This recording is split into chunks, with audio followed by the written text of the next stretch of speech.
my parents, they started installing the idea that education was very important at a very young age. I remember that when I was in elementary school, and if I ever had a day off from school, my mom, she would write about 2 pages filled with like math questions. And again, since it's elementary, it was mostly like addition questions and subtraction questions. And I had to finish that by the time she got home from work, and then she would actually correct that on top of it.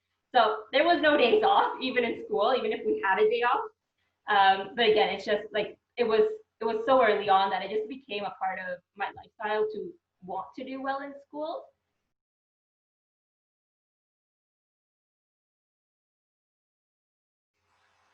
So I was born and raised in Montreal, Quebec, but my parents, they actually immigrated from India.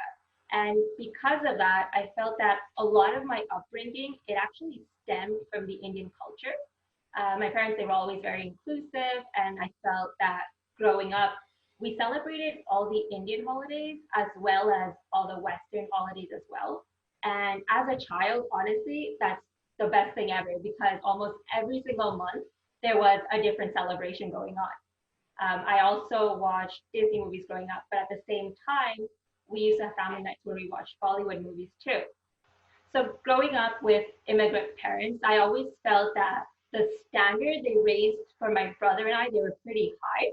But when I listened to their stories and their struggles on how they moved to Canada with limited financial resources, having to learn both English and French from start, getting the appropriate training and finding a job for themselves, all of that on top of adapting to a whole different lifestyle, it really made me realize that it made me just understand why they had such high standards for us and how they wanted us to do well academically and just build a good life for ourselves.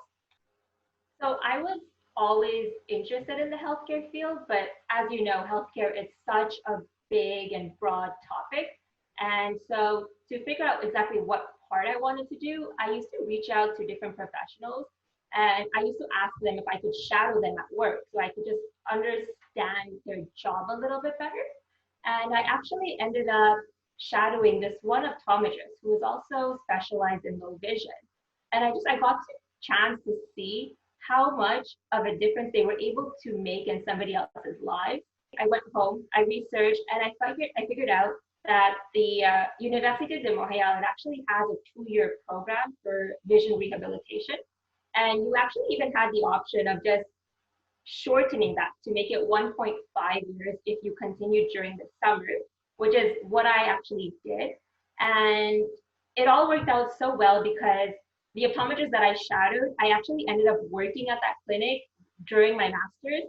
And so it was all one of the best decisions ever because at school, I was learning the theory part, but then every single week I would go into work and I got to see everything that I was learning just being put into practice. And I felt that it helped tie everything together.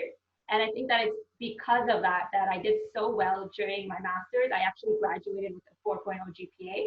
And again, I think it's just because I had the work experience go together with my theory from school.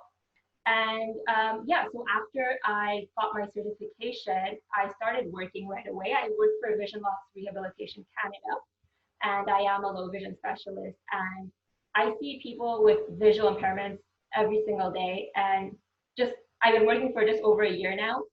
And it just makes you realize how important eye care is when you see people who have limited vision. And that's why I love doing what I do, just helping them with their vision. But that's why I also wanted to start advocating and to raise awareness on eye care because of how important it is. A lot of people they think that if you're able to see, then your vision is good and that your eyes are healthy. But the truth is that there's a lot of diseases where you don't notice a difference from your vision unless the disease has progressed to a certain amount.